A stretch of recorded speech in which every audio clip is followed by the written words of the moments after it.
Meus queridos filhos e filhas presentes, também os que nos acompanham pelas nossas redes sociais, a igreja celebra nesse domingo o 13º do tempo comum.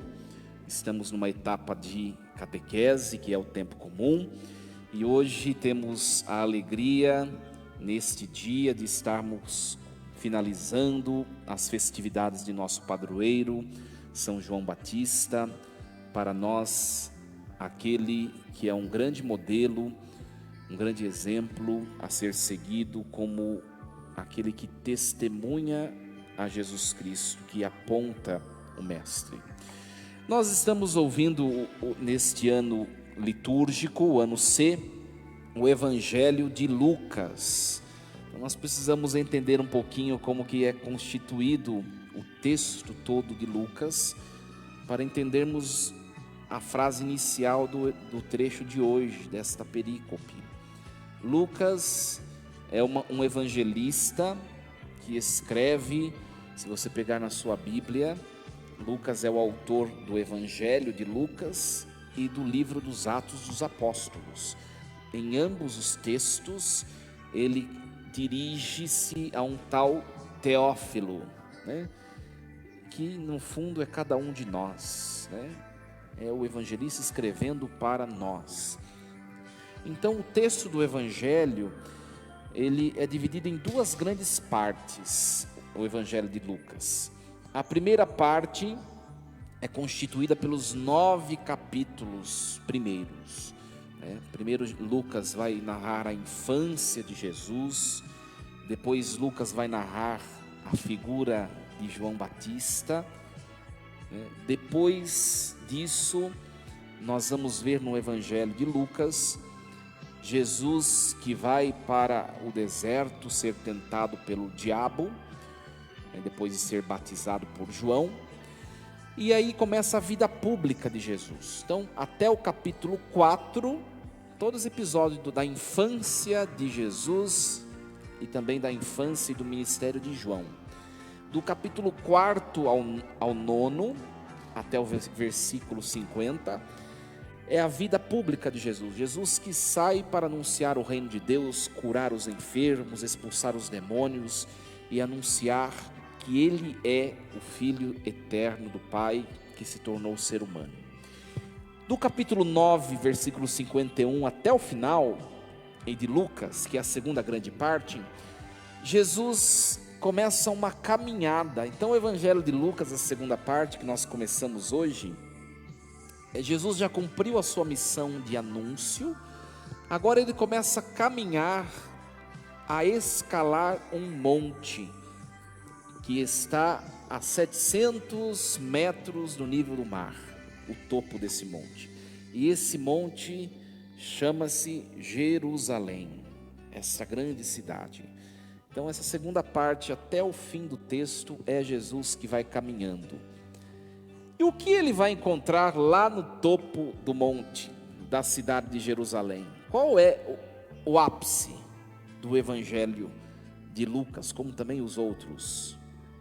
A crucifixão, né? Então Jesus hoje começa uma caminhada e nós começamos a caminhar com ele, né? Rumo a Jerusalém, que é a figura do martírio, da paixão, mas também da ressurreição e da ascensão. Por isso que o Evangelho de hoje começa assim, ó, nós estamos na metade do Evangelho de Lucas, e se a gente não entende isso, a gente acha meio estranho. Olha só como começou o Evangelho de hoje. Estava chegando o tempo de Jesus ser levado para o céu. Parece que já está no final do Evangelho, né? Mas está no meio. Por que ele escreve isso? Porque aqui Jesus começa a caminhar. Ele olha para a cidade de Jerusalém, né? E ele fala assim, pensa, né? Chegou a hora de caminhar para lá, para a minha missão. O que ele faz antes de começar a andar? Se nós pegarmos versículos anteriores, é a chamada transfiguração do Senhor. Ele se transfigura para Pedro, Tiago e João, mostra que depois do sofrimento é a ressurreição o ponto último. Depois ele vai querer saber, que é o evangelho da semana passada, o que estão falando de mim? O que dizem os homens sobre o Filho do Homem? E aí os discípulos vão dizer, nós lemos, proclamamos e refletimos semana passada. Uns dizem que é João, outros que é Elias, né? Depois de saber o que todo mundo está pensando, Pedro proclama a fé em Jesus e aí começa o trajeto. Este trajeto de hoje em diante é o trajeto da vida humana. A vida humana é uma grande ou pequena, depende do referencial, do ponto de vista, caminhada rumo àquilo que é estável, aquilo que é permanente. E o que é permanente para o ser humano? A eternidade. É aquilo que ainda nós não conhecemos. E o grande problema da vida humana, de grande parte dos seres humanos, é que vivem esta vida como se este mundo fosse o destino último. É esse que é o problema. Esta caminhada terrena, ela é provisória, transitória. Tudo que aqui fazemos, nós devíamos fazer pensando em algo que vem adiante, que é o que é permanente, que é a vida eterna, que é a eternidade. As pessoas não compreendem isso e vivem o hoje como se o hoje fosse o ponto final. Só que quando elas chegarem diante da morte e perceberem que ali não era o ponto final, que elas tentaram aproveitar a vida o máximo possível aqui, pensando a morte ser o fim e que a morte é só um começo de algo eterno. Por isso que os evangelhos sinóticos, na parte final dele, diz sempre: lá haverá choro e ranger de dentes. Porque o que eu escolho aqui vai determinar a minha eternidade. Hoje a gente faz escolhas, às vezes erradas, a gente corrige, né? Eu fiz isso, não devia ter feito. Eu cometi tal situação, não devia ter feito, vou corrigir. Eu fiz uma coisa, vamos fazer diferente, porque nós erramos. Quando chegamos diante do fim do trajeto, não tem jeito mais de corrigir nada. A correção deve ser feita enquanto estamos caminhando. Por isso que agora nós começamos a refletir essa caminhada com Jesus. E é interessante que metade do evangelho de Lucas é Jesus caminhando. No meio da caminhada rumo ao ponto último, que é a Jerusalém, morte, ressurreição e ascensão, acontecem muitas coisas. É o retrato da nossa vida. A nossa vida também é constituída de muitos acontecimentos, bons e ruins. E hoje o texto começou a nos mostrar o que está acontecendo quando Jesus começou a caminhar. Então, começa assim o texto de hoje. Estava chegando o tempo de Jesus ser levado para o céu. Então ele tomou a firme decisão de partir para Jerusalém. O texto grego original não está escrito isso. É que a língua portuguesa não tem muitas palavras quanto a grega, né?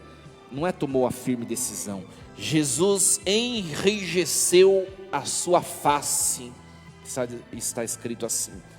Sabe quando você está passando por um momento difícil, você se fecha e você vai cheio de bravura para enfrentar aquilo? É isso, enrijeceu, fechou a cara, é o texto original. Aqui está escrito, tomou a firme decisão. Tá bom, né? A gente compreende. Primeira coisa a nos ensinar isso: o caminho rumo à eternidade é um caminho de cruz, de dificuldades e provações. E nós não podemos baixar a cabeça diante das situações, num pesar, num lamento, ruminando sentimentos que não vão ajudar em nada. É tomar a firme decisão de continuar, de progredir a caminhada, enrijecer-se, encher-se de fortaleza e ir adiante. Tem muita gente, aconteceu isso, aconteceu aquilo, fica parada. O tempo está passando e você está perdendo tempo. A vida nesta terra é curta. Encha-se de rigidez consigo mesmo. Tome a firme decisão e continue a sua vida com os olhos fixos naquilo que é o seu destino último, que é a eternidade. Depois, o que o texto vai dizer? Os discípulos de Jesus puseram-se a caminho, entraram no povoado de samaritanos, ou seja, Jesus estava num lugar e para chegar até Jerusalém ele tinha de passar por meio dos samaritanos. Vamos lembrar quem são os samaritanos.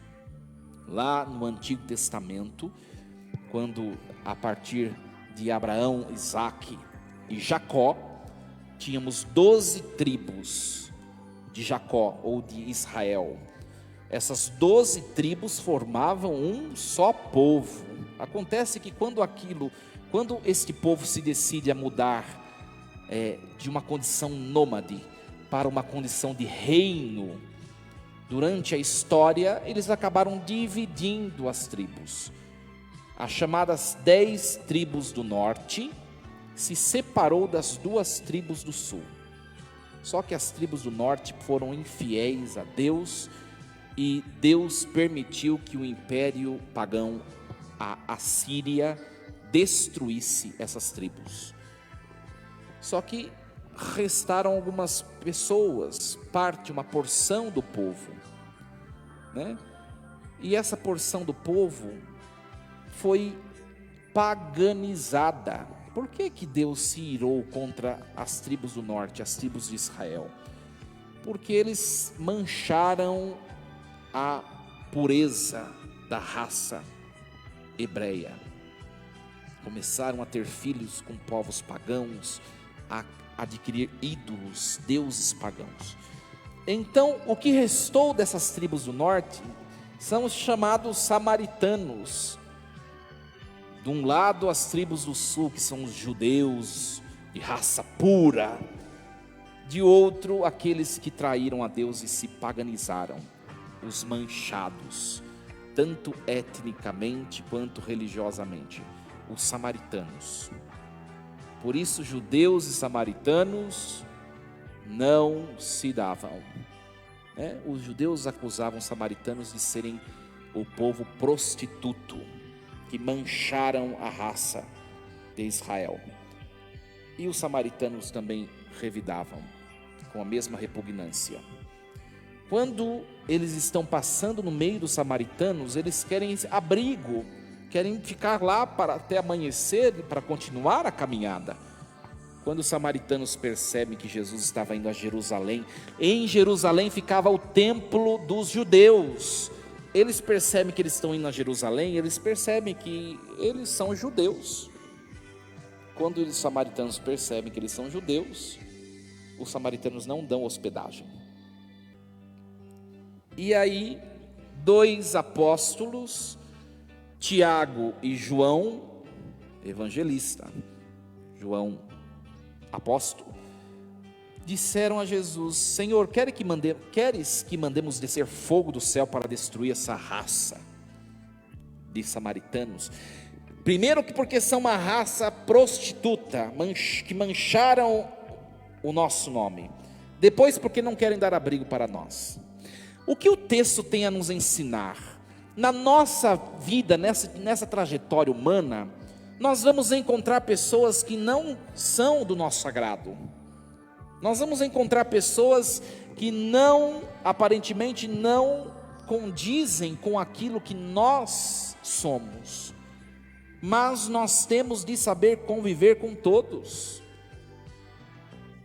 Jesus, diz o texto de hoje, Jesus voltou-se para eles, porque Jesus estava à frente da caminhada. Mas quando ele escuta esta proposta de Tiago e João, Jesus os repreende, diz o texto, porque muita coisa que nós queremos fazer, a nossa justiça não nos cabe, cabe a Deus, cabe a Deus. Jesus repreendeu-os, é muito mais fácil exterminar aquele que pensa diferente de mim. É muito mais fácil eu me esquivar daquele que me irrita, que me incomoda. Mas um bom cristão, ele, como Jesus fez no começo do texto, ele toma firme decisão, ele se enrijece e ele enfrenta aquilo que ele tem que enfrentar. Ele é tolerante, ele procura compreender o porquê o outro é daquele jeito, e não só excluir o outro. Isso é amar. Amar quem nos ama, quem nos agrada, quem pensa como nós, não é mérito nenhum, porque até os pagãos fazem. Agora você conviver com o samaritano, com aquele que não quer te dar abrigo, e ainda sorrir para ele, essa é a ousadia do evangelho de hoje. Por isso Jesus repreende. Mas eles vão para outro povoado. Vamos ver o que vai continuar acontecendo na caminhada. Partiram para outro povoado, enquanto estavam caminhando, e aí Jesus o texto vai relatar 3 vocações. Enquanto estava caminhando, alguém na estrada disse a Jesus: Jesus, eu te seguirei para onde queres que fores. Olha que bonito. E aí Jesus diz: olha, as raposas têm tocas, os pássaros têm ninhos, mas o Filho do Homem não tem onde repousar a cabeça. Certamente Jesus olhou para aquela pessoa que falou isso. Jesus, eu vou te seguir. E Jesus viu que aquela pessoa trazia junto de si muitos pacotes, muitas coisas que iriam impedi-la do seguimento. Meus queridos, seguir a Jesus Cristo de verdade não é só vir à missa. Requer uma transformação da vida, do jeito de ser.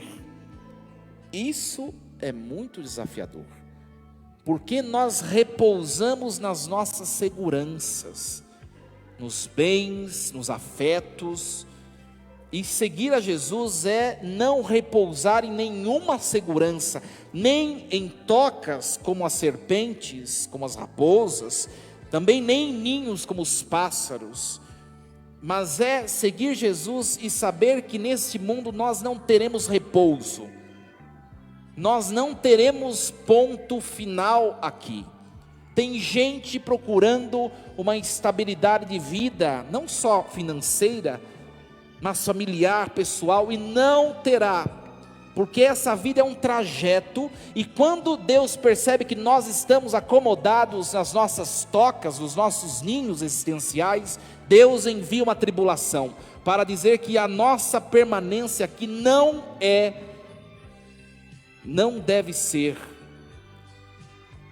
deve acontecer, mas o nosso coração tem que estar projetado para o que vem, que é permanente, que está depois dessa vida. Nós já devíamos ter passado por isso. Quantas vezes nós estamos bem, tudo caminhando, e surge uma situação inesperada. Olha, pare e reflita. Pode ser Deus querendo te lembrar que você está aqui de maneira transitória. Não se achegue ao repouso dessa terra, de maneira a não querer mais sair dela, porque a sua morada não é aqui. Depois continuam caminhando, e aí Jesus disse a uma pessoa: ei, vem aqui, segue-me. E aí o carinha diz assim: deixa-me primeiro ir enterrar o meu pai. Jesus respondeu: deixai que os mortos enterrem os seus mortos. Ora, mas tu vai anunciar o reino de Deus. Aparentemente, parece que Jesus tem antipatia pelo luto, né? E não tem nada a ver. O texto tem um significado muito maior. Jesus não... Ora, meus irmãos, Jesus chorou quando Lázaro morreu. Se tem alguém que cumpre luto, é Cristo. Não é isso. O que o texto está dizendo? Também, aliás, ir sepultar alguém de maneira piedosa é uma das obras de caridade.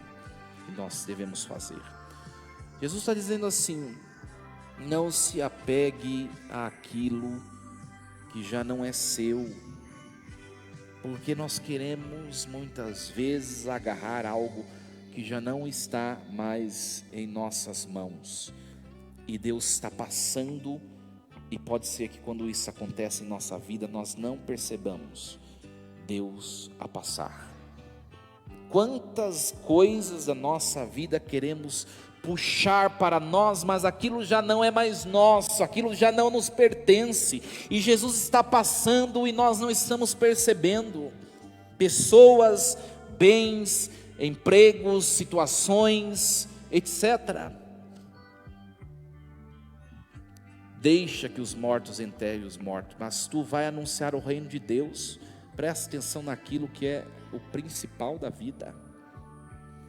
Depois o texto vai dizer: uma outra pessoa ainda disse a Jesus, são 3 vocações, essa é a terceira: eu te seguirei, Senhor, mas deixa-me primeiro despedir-me dos meus familiares.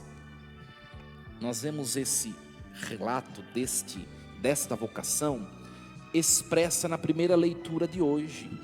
A primeira leitura de hoje é o profeta Elias, que já está percebendo que a missão dele se cumpriu. Aliás, a nossa vida devia ser assim. Quando você percebe que a sua missão cumpriu-se, algo, bora para frente. Elias estava percebendo, está chegando a hora, e logo ele vai ser arrebatado. Este é o primeiro livro dos Reis, capítulo 19. Quando ele percebe a sua missão findando, ele já escolhe o seu sucessor e unge. O seu sucessor é Eliseu. E aí Eliseu vai falar uma frase que tem muita relação com o Evangelho, com essa vocação do Evangelho. Eliseu diz assim: deixa-me primeiro ir beijar o meu pai e minha mãe, e depois eu te seguirei. Eliseu diz a Elias. E Elias responde: olha, vai, mas volta. Jesus Cristo, diferente de Elias, vai dizer assim: não vai.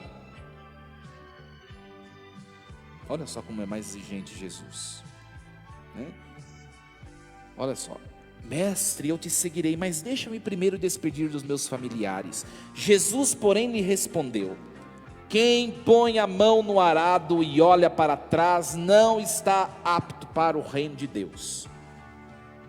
Quantas vezes nós nos dispomos a seguir a Jesus Cristo e coisas passadas querem nos arrancar de Cristo? Eu não sou muito apto a coisas do campo, mas me parece que arado é aquele negócio que vai, né? Deve ser isso, né? Não sei se é negócio de cortar grama, arado, o que é? Ah, só vai mexendo na terra, né? Vai mexendo na terra. Se você olha para trás, filho, você vai levar um tombo, ou você vai ser levado, arrastado por ele, não é verdade? Quem põe a mão no arado e olha para trás não está apto para o reino de Deus, porque perde o reino, fica para trás.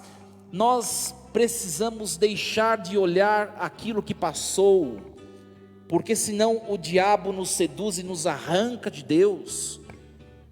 Primeiro, começando com a vocação sacerdotal, muitas coisas ficaram para trás, muitas escolhas, sonhos, projetos, e quando nós começamos a olhar para trás, nós perdemos o encanto com o que está à frente, e a nossa vocação vai se destruindo. Quem é casado, você casou, acabou a vida de solteiro, de bagunça, né? De vulnerabilidade amorosa, acabou. Não olhe para o lado nem para trás, porque senão você vai perder o encanto pelo aquilo que você assumiu, e o demônio vai te seduzir. Você que escolheu algo para a sua vida, tantas escolhas fazemos. Se você ficar olhando para o que você era antes, você vai se desencantar pelo que você escolheu. Olhe para frente. Você assumiu a sua missão, leve até o fim, com os olhos em Deus, em Jesus Cristo. E a maior de todas as vocações é a santidade, é ser cristão. É a vida de santidade que também é um desafio, porque nós colocamos a mão no arado e o tempo todo viramos para trás. Ai, mas quando eu estava no pecado era tão bom. Aí olha para trás, volta. E Jesus vai passando e você vai perdendo de vista. Nós devemos olhar hoje, meus queridos, para terminar o texto, a reflexão desse texto, olhar para São João Batista. Ele percebeu o que tinha que ser feito. É necessário que eu diminua e que ele cresça. Porque se eu continuar do mesmo tamanho, ele não cresce em minha vida. Eu preciso diminuir. O que é esse diminuir? Para você se diminuir, você precisa deixar algo, né? Para se comprimir alguma coisa, precisa esvaziar-se de algo. Para que ele cresça em nós, nós precisamos deixar para trás aquilo que não nos pertence. Não nos pertence. E não é fácil, porque nós temos em nós uma briga interior tamanha, todos nós. A leitura segunda de hoje: em nossa alma habita a parte espiritual e a parte carnal, os desejos do espírito, os desejos da carne, que estão fervilhando em nossa alma, todos nós. Mas nós devemos consentir ou a um ou a outro. Que nós sejamos como João Batista, um homem austero, né? Um homem com a postura como a de Cristo no Evangelho, com a cara fechada e resoluto, decidido por cumprir o reino de Deus. E ele foi até o fim. Qual foi o fim aparente de João enquanto caminhava nesta vida? O martírio. Foi degolado por ordem de Herodes. Ele assumiu até o fim a sua missão. Que nós também assumamos a nossa missão que Deus nos entrega, e que essa liturgia nos ajude, meus queridos, a parar de olhar para trás, para coisas que não nos edificam, que olhemos para frente, que deixemos Jesus ser o Senhor da nossa história. É preciso que nós diminuamos, e esse diminuir é converter, é se converter. Que Ele nos ajude, assim seja. Amém. Um instante de silêncio. Coloquemos a liturgia de hoje no nosso